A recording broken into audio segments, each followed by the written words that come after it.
Welcome to the Cheating Stories channel. When his wife paused and looked at him, John responded, I understand.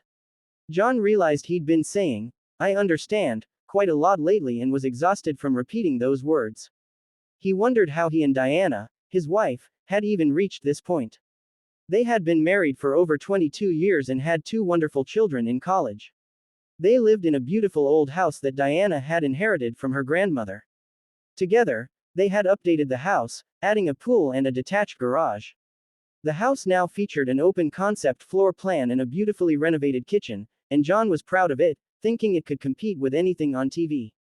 They also owned a great beach house in Hatteras, North Carolina, which John had inherited and kept unchanged, cherishing the childhood memories it held. John Simon Thomas was now the senior vice president of Central Logistics, enjoying the fruits of his hard work. Diana Anderson Thomas had also excelled in her career as a senior client manager at Richards & Sons, a securities firm where she had worked for 20 years. John thought they had the perfect home, almost perfect children, successful careers, and a happy marriage, until now. He often said, I understand, but deep down, he knew he didn't truly grasp what was happening in his life. Diana fell silent and looked at him. Do you understand what I'm trying to say?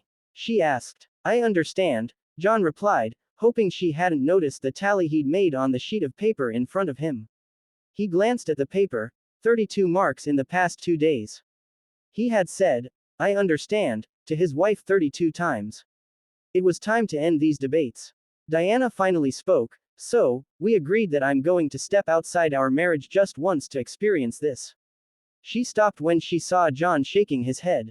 John looked into Diana's eyes and replied, I will never cheat on you, and I will never agree to you cheating on me. I've never cheated on you, Diana exclaimed. John continued, I'm willing to forgive the deception you've engaged in up to this point, but now that's it. I've never cheated on you, Diana repeated defiantly. Yes, you have, at least in my eyes, and if you're honest with yourself, you know it too. You've had several one-on-one lunches with him. He's met you multiple times at girls' nights and turned those evenings into actual dates. You've had extensive text conversations with him, especially on weekends. John paused, looking deep into her eyes, causing Diana to lower her head. He then spoke. He rented a room at the Jefferson Hotel and reserved 2 spots for their Sunday brunch. His intentions are clear. You have a bold new dress hidden deep in your closet, a Victoria's Secret bag filled with new lingerie. I assume it's only for his eyes since you kept it hidden from me. Your intentions are just as clear. John paused, waiting for a response that never came. He continued, I'm going to make this very simple. I want to ensure we both understand what needs to happen. I'm offering 2 options. This Saturday morning, I'm heading to the beach house. I'll stop for breakfast at Virginia's Diner and then head to the beach. I'd like you to come with me. We can spend the weekend discussing our issues and see if we can save our marriage. It would be nice if you returned the lingerie you bought for him and picked out something for us to enjoy together. John paused, trying to gauge Diana's reaction. Once again, he couldn't read her thoughts, something that had never been an issue until recently. Your other option is to go ahead with your plans for Saturday. Meet David Summers at the Jefferson Hotel, have a nice romantic dinner at the restaurant, dance at the club, and return to the Jefferson to complete your affair. Look at me. She slowly raised her head. You can continue with your plans. You won't need my permission because the moment I leave without you on Saturday morning, our marriage will be over. Diana stared at John in shock. How did he know about their weekend plans? She slowly began to speak, but before she could say a word, John added, in case you're wondering, I have friends where you work. You have coworkers who care about you. And lastly, David Summers doesn't have any real friends at all. Diana paused as she realized what John had just said to her. She then tried to go on the offensive. I have been a faithful wife and partner to you for 22 years. No, you were a faithful wife for 21 years and 10 months. You've been cheating on me since your first lunch with David Summers. I never cheated on you, Diana pleaded. You've already had sex with him, John began to say. Diana jumped up and interrupted him, I have never cheated on you. With a sadness that surprised Diana, John continued, I've seen the betrayal in your eyes.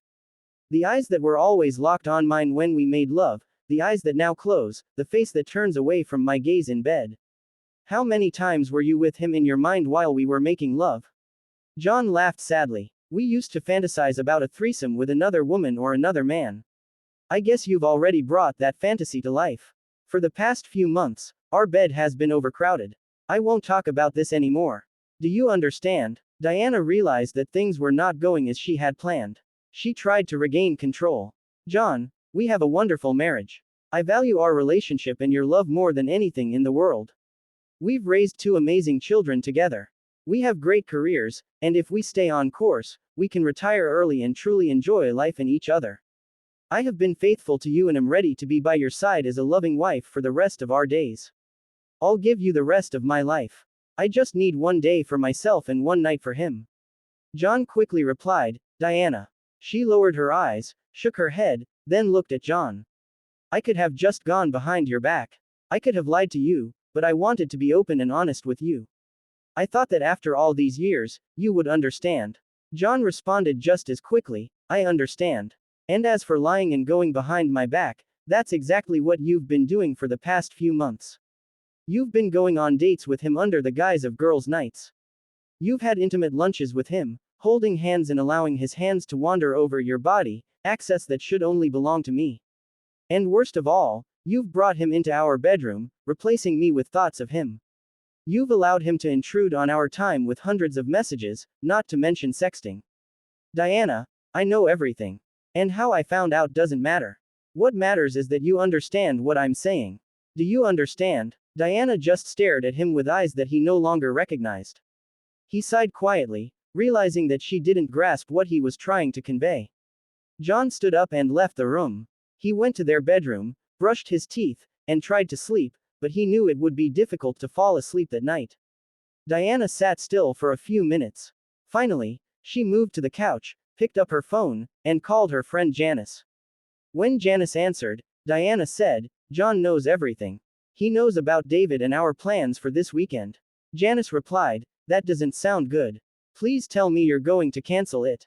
Diana quietly responded, I don't know how I can. I promised David, and he spent so much money on this weekend. Janice quickly replied, you made promises to John before, in case you've forgotten. I haven't. I was your bridesmaid. Summers can cancel everything, and it won't cost him a penny. And in any case, that's no excuse to cheat on John. I'm not cheating on John, Diana repeated once more. You are cheating, Janice replied. When I told you about what George and I did, I tried to make sure you understood I would never have done it without his permission. Besides, I told you that we chose the man together and made sure it was someone we'd never see again. I told you we did everything the right way, yet we still have issues we're trying to work through. You, on the other hand, have decided to sleep with a coworker and are trying to justify it. Now, Janice was pleading, please, forget about this plan. Stop seeing David. Get on your knees and apologize to John. Diana softly responded, but I need this. I really need to experience another man just once more in my life. David is a good guy, and the women at work say he's great in bed. A good guy wouldn't sleep with a married woman, Janice stated. Think about what you're risking just to become another notch on his bedpost. I won't be just another notch on his bedpost. He's attentive to me. Janice wanted to scream into the phone, don't you understand that makes it even worse? I met David at our girls' night out. He's a nice looking guy, but he's nowhere near the man John is. You have to see that, right? I understand, Diana whispered. Janice pleaded, please think long and hard about your decision. This will affect everyone you love for the rest of their lives. Diana quietly said, I thought you would understand. I thought that more than anyone else, you would understand why I need to do this. Janice tried to reach her friend one more time, Diana, the problem isn't that I don't understand. The problem isn't that John doesn't understand. The problem isn't that your kids, your parents, or your friends won't understand. The problem is that you don't understand. I'm begging you not to do this. Diana responded in a determined voice, well, John knows what I've done up to this point, and he hasn't stopped me. He won't like it, but he'll let me do it. He'll understand how important this is to me. And now I need to get some sleep. After finishing the conversation, Janice turned to her husband, George. She didn't understand a word of what I said. I'm so sorry I told her about our experience. George replied, I thought we agreed that would stay strictly between us. Janice looked a bit embarrassed. I needed to talk to someone about the issues we've been having. I never thought it would give her any ideas. George hugged Janice and said, I know, and I'm not angry. I have to admit, I also talked to John about our problems. Janice lowered her head in obvious embarrassment. You told John. I can imagine how he reacted. Did he suggest kicking me to the curb or branding me a cheater? I thought you knew John better. He asked me a series of questions. My answers to those questions made me think about us. After I finished answering, he said to me, you two got into this together. You made the decision together. It turned out to be a big mistake, but you two did it together, and only the two of you can fix it. As long as we continue to stay together and work on our relationship together, everything will be fine. He made me realize that we were in this together, and we both were trying to fix our problems. That might be the reason we're still married. Janice began to cry, and she quietly said, that might be the reason we're married, and we might be the reason he gets divorced. George shook his head as he held his wife.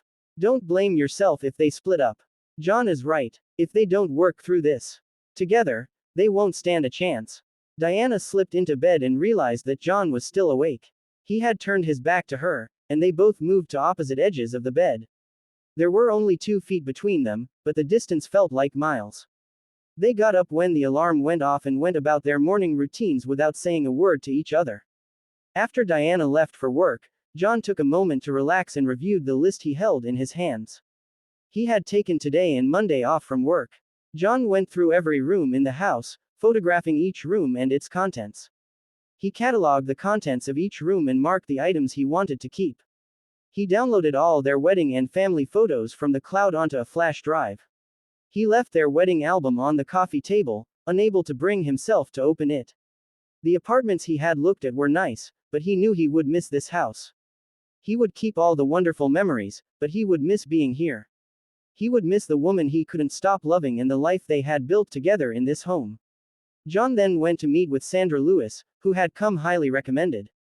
The settlement she proposed was very simple and straightforward. Diana would get the house in her retirement plan. John would keep the beach house in his retirement plan. He would pay off her car and all the credit cards. Part of their investment accounts would be set aside for college tuition and $10,000 for each child as a charitable fund. Then they would split the remaining funds 50-50. John looked up after reviewing the settlement proposal and simply nodded. Sandra said, we can file the papers on Wednesday morning. John nodded again, stood up, shook her hand, and left the office. Sandra Lewis realized that her client had said very few words to her since hiring her for the divorce. All their communication had been through email. She sensed sadness and resignation in him. Sometimes she wondered why she chose family law as her specialty. John headed to the bank. He opened a separate account, transferring half of the funds from the old account into his new one. He emailed the form to change his direct deposit to his company's HR department. Later at home, he would update his payments to go to his new bank account. Then he went to see their investment banker. The banker confirmed that all accounts and transfers would require both of their signatures. John informed him that his attorney, Sandra Lewis, would place a freeze on those accounts the day after Diana was served. John felt uncomfortable seeing the expressions of pity and concern on the faces of his longtime advisors. He realized that they were just the first of many acquaintances who would have the same look when the news became public. The thought of having to tell his children about the divorce nearly made him sick. Diana tried to avoid David Summers as much as possible at work. During lunch, they met at Maria's Cafe, a small restaurant he liked to call their spot. She was quiet and refused to hold his hand. John knew about their every move, and she couldn't shake the feeling she'd had all day that they were being watched. David Summers paid no attention to Diana's mood. I'm excited about this weekend. Check-in at the hotel is at 3 p.m. Do you think we could meet a little earlier than planned? Maybe we could have some fun in the room before going to dinner. I don't think so, was Diana's reserved response. Back at the office, Diana tried to get some work done but kept glancing around. She realized that at least one, if not several, of her colleagues might be acting as spies for John. After a couple of unproductive hours, she decided to call it a day and left the office. As she walked down the hallway, Diana greeted 2 new interns in her department. She stopped and looked back at them, noticing the distinctive Central Logistics logo on the sweatshirt one of them was wearing. John had completed all the tasks on his list. It was 2 p.m., and he realized he hadn't eaten all day, so he decided to grab a bite. When he sat down at a table in Maria's cafe, the owner came out and greeted him with a hug. John hugged her back and asked, "How's Ben doing?" Maria smiled, "He's doing great. He made the baseball team as a freshman, and he's so excited. You know, James was an excellent training partner for him this winter. Your son made all the difference." "Well, James is thrilled that his roommate will be on the team with him," John replied. Maria sat down next to John and said, "They were here for lunch again today, but things weren't so great in paradise." Diana seemed very nervous, and of course, Summers didn't pick up on it. "He might be clueless, but he's planning to sleep with her this weekend." John responded, sounding dejected, "Don't be too quick to give up on her. She must be a special woman for you to have been married for so long. She'll realize her mistake, and I just pray it happens sooner rather than later." Maria said, "So, Maryland crab cakes with broccoli." John smiled for the first time that day. "That sounds perfect. And maybe a beer for a change. Surprise me with one of your light ales." Diana came home early and began to put her backup plan into action. She planned to cook John's favorite dinner and then try to talk to him again. It was important to her that he agreed to her one-time date. If he didn't agree to that, she needed him to at least accept her actions. When the crab cakes were baked, she went upstairs and changed. She wanted to look good for him and then planned to meet with Janice and her other friend Lisa for drinks to discuss the important day on Saturday one last time. She took the clothes in Victoria's Secret bags out of her closet and brought them to her car, carefully placing them in the trunk. She didn't want to embarrass either John or herself by showing them in front of him. John came home at his usual time and was surprised to smell dinner cooking. Diana walked into the living room and handed him a bottle of light beer. "Please, take off your jacket and tie and have a seat. Dinner will be on the table in a couple of minutes." John smiled at the sight of the Maryland crab cakes and steamed broccoli she had made for him. He was glad it was his favorite dish, but for the first time, he realized he would have preferred to eat at Maria's cafe. At that moment, he would rather be anywhere but home. As they ate in silence, Diana decided to try once more to make him understand why she felt she needed to do this. "John, I love you, and I pray that you understand why." John interrupted her, "I understand. You look very nice today. Are you going somewhere?" "Yes, I'm going to meet Janice and Lisa for a few drinks later this evening, but I'm trying to tell you that I love you, and I'm hoping you'll." Yes, you're hoping I understand," John said coldly. "I really do understand." He stopped eating and pushed away from the table. As he stood up, he said, "I've lost my appetite." As he walked away, he added, "You look very nice for him. I guess you couldn't wait until tomorrow. When you see David Summers tonight, tell him to drop dead for me." John disappeared into the living room, and the sound of the TV filled the dining room. Diana sat quietly at the table, her head in her hands. For the first time, she seriously reconsidered her actions. After a few minutes, she stood up and cleared the table. Now was not the time to hesitate. She needed to stay true to her feelings. She texted Janice, "We can meet earlier. I'm leaving in 5 minutes." John heard the front door open and close. He finished his beer and stared at the TV, realizing he had been sitting there for 20 minutes and had no idea what channel he was watching. He felt a deep sadness pressing on his chest like an enormous weight, making it almost impossible to breathe. John pulled a box from his coat pocket. He tossed 2 pills into his mouth and washed them down with the last of his beer. For the first time in his life, he took a sleeping pill. He knew he wouldn't be able to sleep without some help. He also knew he would need all his strength for Saturday morning. Diana was the first to arrive at the bar and reserved a table for 3. While waiting, she noticed the scene in the bar. Men and women were dancing a dance of seduction, but to Diana, it seemed like a dance of desperation and loneliness. Was this her fate? The arrival of her friends interrupted these thoughts. Diana watched as her 2 friends approached the table. She noticed that they seemed tense and braced herself for their confrontation. Lisa sat down and looked at Diana. "What the hell do you think you're doing? Are you out of your mind? You're going to cheat on your husband with some piece of trash, a jerk from work?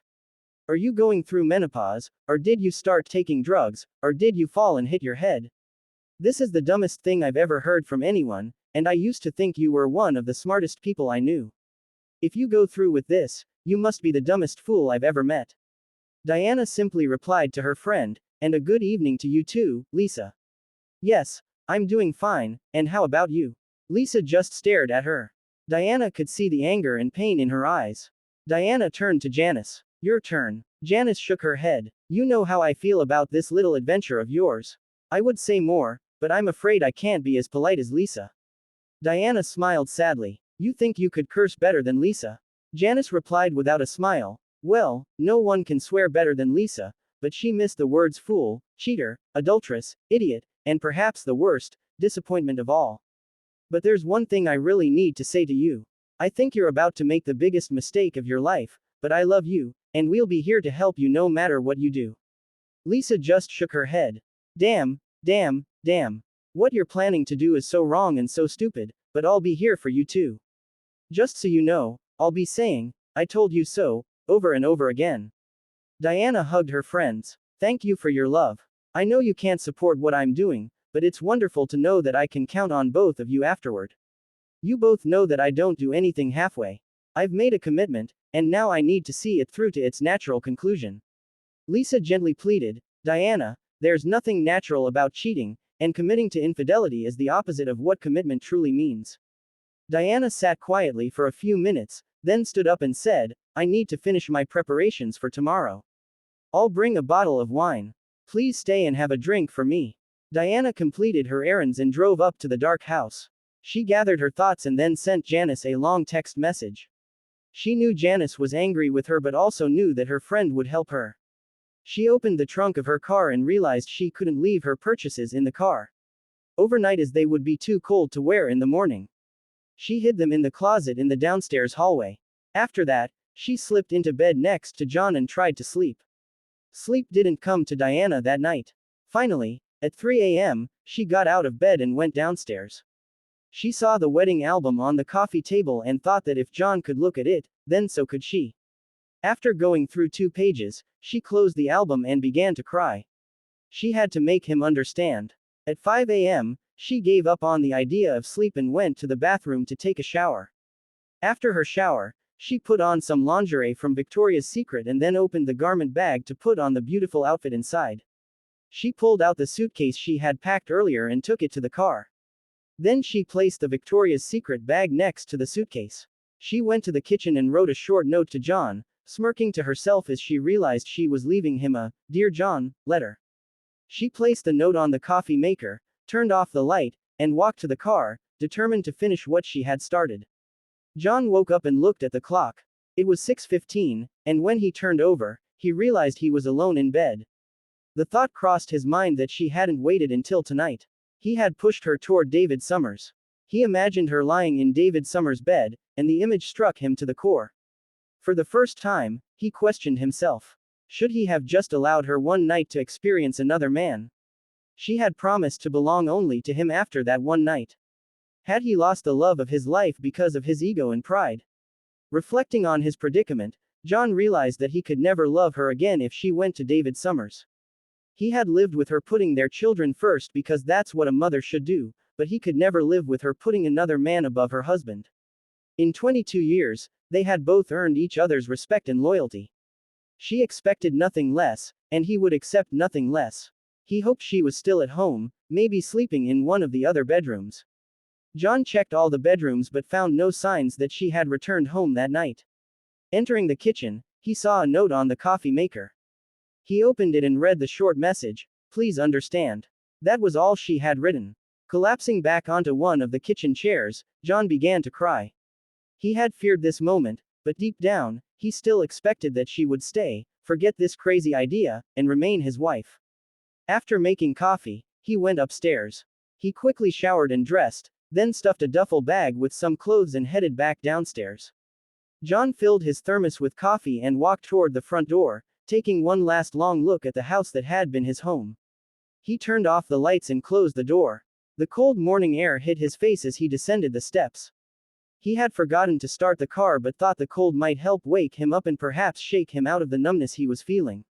As he walked toward his car, he realized the engine was running. He opened the back door, and when he placed his bag inside, he saw a suitcase and a Victoria's Secret bag on the back seat. In the passenger seat, he saw Diana asleep in the car. He quietly closed the back door and paused, reaching for the door handle.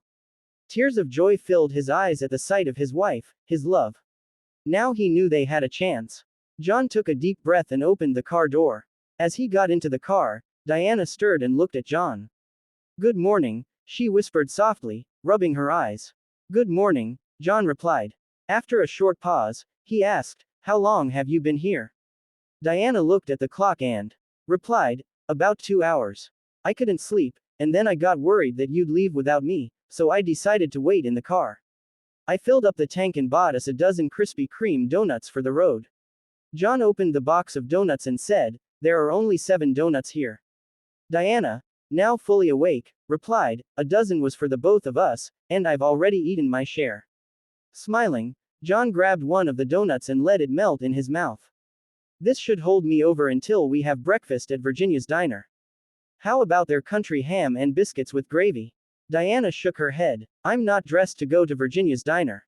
John was puzzled. "Diana, Virginia's diner doesn't have a dress code. You can wear anything you want there." Diana smiled. "I know you can wear almost anything, but you can't wear almost nothing." With that, she opened her coat to reveal a purple lingerie set. "Well, that's almost nothing," John agreed. "As the coat new?" Diana replied, "Yes, I traded the dress for this gorgeous coat, and in case you didn't check the Victoria's Secret bag, I returned the other lingerie and bought these just for you." Diana placed her hand on his chin and lifted his head so he could look into her eyes. "This outfit, and the body beneath it, are for your eyes and your eyes only, for all the days and nights of our lives." After a brief pause, she continued, "I'm sorry for the hell I put you through these past few months. You were right about almost everything. There were only 2 things you were wrong about. Last night, I dressed for you and no one else, and I really did meet with Janice and Lisa. The second thing you were wrong about is that when we were making love, I wasn't thinking about David. David never entered our bedroom. I didn't close my eyes to think of him. I couldn't look you in the eyes because I was so ashamed of what I was planning to do. I'm ashamed to admit that the shame I felt didn't stop me from planning to be with him." She looked at him and quietly said, "Now I truly understand." He kissed her. They had a lot to talk about and much work ahead to rebuild their marriage, but his heart leapt with joy when he realized that she finally understood. As they drove past Virginia's diner, John glanced at Diana. She had fallen asleep again shortly after they hit the highway. He recalled everything he had done on Friday. They had a lot to talk about, and he knew that any honest conversation would need to include his own confession. John remembered that evening 7 years ago. He was in San Francisco for a quarterly corporate meeting. At the time, he was the department head, and his venture had brought tremendous success to the company. Foreign companies were buying up their American competitors, but John saw an intriguing opportunity. He advocated for the acquisition of an Italian company with excellent engineers but serious financial problems. His mentor, the CEO, approved the acquisition, and it turned out to be a great success. The acquisition brought them several teams of experienced engineers. A major plus was the access to the European market that this company provided to the rest of the corporation, along with a strong presence in the Chinese market. The deal ultimately brought in billions of dollars. It became the crowning achievement of the CEO's career and put John on the fast track to an accelerated corporate career. Diana was home in Virginia that evening, and the boys were participating in a school orchestra concert, so John celebrated his success with his coworkers, especially Debbie Maris, a beautiful marketing representative from another division. He and Debbie had a long-standing business relationship that included a bit of friendly flirting. He drank just enough to lower his restraint but not enough to lessen his desire. They danced much closer than a married man should with anyone but his wife. She snuggled against his leg and rubbed herself against him, placing her panties in his open palm. They headed for her room. In the elevator, they kissed and explored each other. He released her breasts, and Debbie dropped her blouse and bra. Just before the elevator doors opened, they quickly headed to her room. He watched as she unbuttoned her skirt and reached for his hand as she stood naked in the doorway. But John couldn't move. He realized that it was physically impossible for him to enter that room. He knew that his desire had left him. For the first time in several hours, he thought about his wife and the wonderful family he had at home. He looked at the beautiful Debbie Maris and couldn't think of a single reason to walk into that room. He stepped back 2 paces and then ran, literally ran, back to the elevator. He went to his room and took a shower, wanting to wash away the scent of Debbie. It was 1 a.m. at their home in Richmond, but he called Diana. He needed to hear her voice. After a few rings, she sleepily answered the phone. John assured Diana that he was okay and that nothing bad had happened. And then he shared the good news. He told her about the success of his venture and the promotion with a huge salary increase. He cried as she excitedly told him how proud she was of him and how she always knew he would succeed. She told him how much she loved him. Through his tears, he realized that he had almost shared one of the greatest moments of his life with the wrong woman. Diana's opinion and happiness were all that mattered to him. As John drove to the beach, he knew he had to tell her. He had to make her understand why he truly understood her feelings. He had been in her place, and that's why he could listen to her and honestly say, "I understand." Once Diana was fully back with her family emotionally, David Summers no longer held any interest for either her or John. David Summers sat alone in Fred Davis's office at Richards & Sons. Fred was the vice president of human resources, and David had been sent to his office as soon as he arrived that Monday morning. He didn't understand why he was there. Sure, he had missed a couple of deadlines recently while pursuing Diana, but he felt confident he could quickly catch up. The meeting disrupted his plans for the morning. He needed to talk to Diana about what had happened over the weekend. Not only had she set him up, but she had also sent two of her friends, Janice and Lisa, to tell him about it. David remembered being terrified of that woman, Lisa. His father had served 25 years in the Navy, but he was nothing compared to how this woman could curse. She had humiliated him right there in the lobby of the Jefferson Hotel. He recalled that even the hotel security seemed too scared to intervene. As he turned to head back to his seat, he froze when he saw the photograph on Fred Davis's desk. It was a family portrait of Fred, his 3 sons, and his smiling wife. Now he knew the last name of the woman who had so thoroughly berated him, Lisa Davis.